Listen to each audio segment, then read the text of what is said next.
হুগলির দাঁতপুরের মাকালপুর গ্রাম পঞ্চায়েতের আলিপুর গ্রামে টর্নেডোর দাপট, ভেঙে পড়ে একাধিক গাছ, বাড়ি, বিদ্যুতের খুঁটি। গতকাল সন্ধ্যায় কালবৈশাখীর ঝড় বৃষ্টির মধ্যেই হঠাৎ ঘূর্ণিঝড়ে সব লণ্ডভণ্ড হয়ে যায়। এদিন সকাল থেকেও মেঘ করেছিল আকাশে।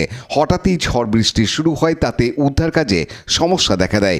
অনেক বাড়ির চাল উড়ে যায় আলিপুর গ্রামে, অনেক গাছ ভেঙে পড়ে, বিদ্যুতের খুঁটি উপড়ে যায়।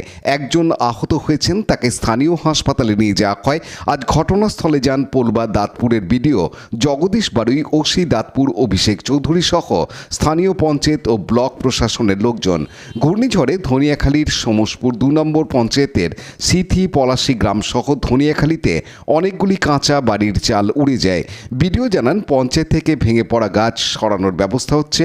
বিদ্যুৎ দপ্তরকে খবর দেওয়া হয়েছে যাতে নতুন করে খুঁটি বসিয়ে বিদ্যুৎ সংযোগ দ্রুত চালু করা যায়। যে সমস্ত বাড়ির চাল উড়ে গেছে তাদের আপাতত ত্রিপল দিয়ে মাথা গোঁজার ব্যবস্থা করা হচ্ছে।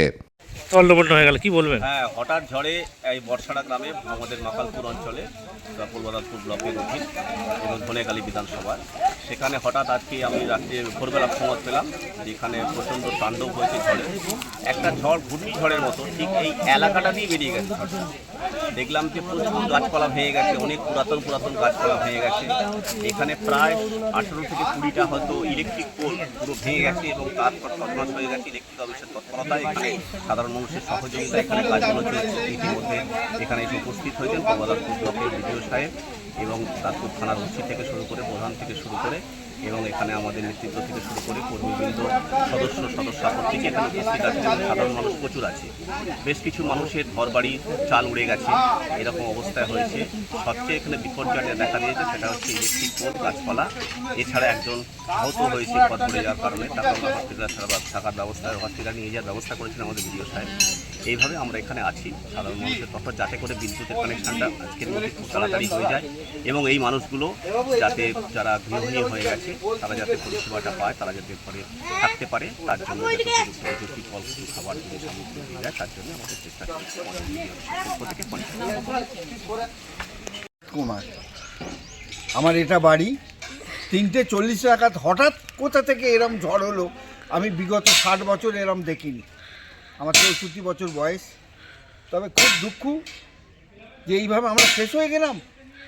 আজ ভেঙে গেছে বলে কত গ্রামে প্রত্যেকটা লোকের বাড়ি ঘরদোর ভেঙে গেছে, উড়িয়ে নিয়ে চলে গেল। কত কি পোল পড়েছে বলছে? প্রচুর পোল পড়েছে, আমাদের গ্রামে 14খানা পোল পড়েছে। আপনারা সরজমিনে তদন্ত করুন, কোনো অসুবিধা নেই স্যার। একটা বক্তব্য, যে কতগুলো বাড়ি ক্ষতিগ্রস্ত হয়েছে? অন্তত 10-12টা বাড়ি ক্ষতি হয়েছে। এবার আপনারা ওটা দেখতে পাবেন। আপনার নামটা? আমার নাম হচ্ছে রঘুনাথ কুমার। পানু পালের report, Hooghly TV. Like, share, subscribe করুন হুগলি টিভি। খবর এখন বুক পকেট।